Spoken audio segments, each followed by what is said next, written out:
Ni changamoto kwa sababu leo Daudi amevaa, anatembea vizuri, anaenda kwa baba, anaenda kanisani kusali, lakini ukiangalia hekalu lake amelibadilisha, hekalu lake amelichafua, japo anajiita ni Mkristo. Ndugu zangu, Mungu anasema hilo ni hekalu takatifu, hekalu takatifu, hekalu takatifu, hekalu takatifu. Daudi anaingia kanisani, anajigamba ya kwamba analisali jigete, lakini hekalu amelichafua. Mwanakwaya anasimama kuimba, anaimba, anamtukuza Mungu, lakini ukiangalia hekalu lake amelichafua sana. Mungu atusaidie. Amina. Sikiliza nikwambie makutano. Amen. Sikiliza nikwambie makutano. Sikiliza nikwambie baba yangu.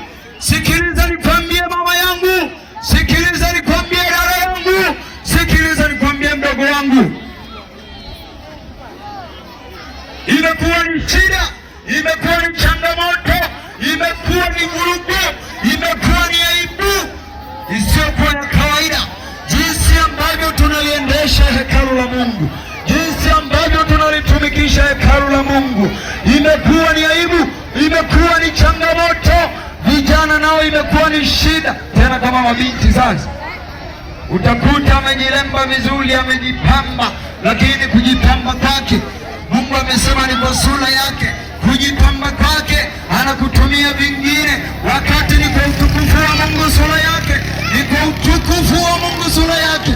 Utaona vijana nao wanakonyezana. Wewe hisi ya wapi hiyo?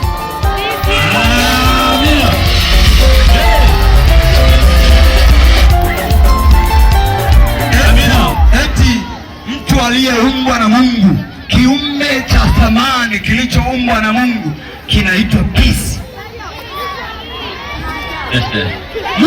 Mungu alimuumba mwanadamu, akahakikisha ya kwamba ameweka seti nzima. Wewe unamwita peace. Sikiliza upole ndugu yangu leo, sikiliza. Imekuwa ni changamoto, tena atafanya kila jitihada, atafanya kila jitihada ili ampate, atafanya huko na kule, ataumiza gharama zake ili ampate.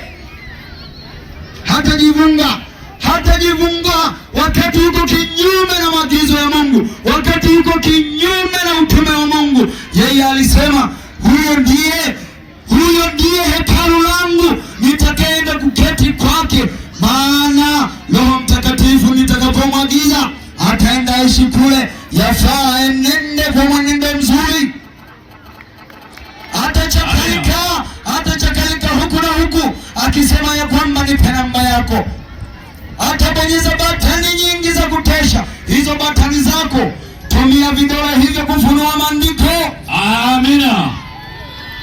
Amina. Tumia vidole hivyo kufunua maandiko matakatifu.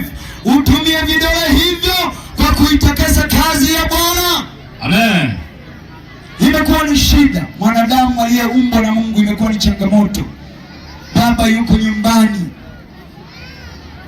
ule mwili wao jiko shida, inakuwa ni shida.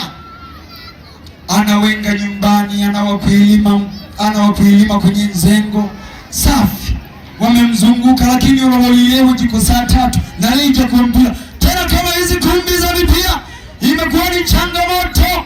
Hizi kumbi za mipira, hizi kumbi imekuwa ni changamoto. Leo inacheza timu gani? Leo Tunisia na Tanzania. Amina. Ndugu zangu, ngoja niwaambie, atamwaga mama vizuri, atafanya hivi na vile ili afanikishe kwamba anahudhuria Tunisia na Tanzania. Kumbe ni gea. Tunisia sio Tunisia tena.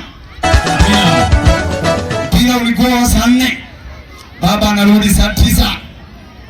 Mama huko ana maswali mengi ya kujiuliza, imefikia hatua mpaka anawaza moyoni mwake, analitia unajisi hekalu la Mungu kwa mawazo mabaya, kwamba huyu mwenzangu yuko wapi? Na vile ambavyo imefikia hatua akaona mashaka na wewe, anawaza tu kwamba wakale jaga wakali shaka.